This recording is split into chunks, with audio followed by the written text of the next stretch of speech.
garden. Right?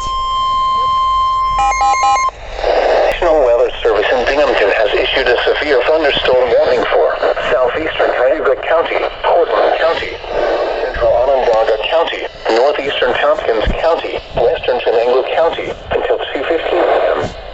At 1:42 p.m., severe thunderstorms were located along a line extending from near Kellogg'sville to near Scott, moving east at 40 miles per hour. Hazard, 60 miles per hour wind gusts and penny-sized hail. A penny. Source, indicated. Impact, expects damage to roofs, siding, and trees. Locations impacted include Portland, Homer, Virgil, Groton, Preble, Scott, Truxton, Solon, McGraw, and Tyler.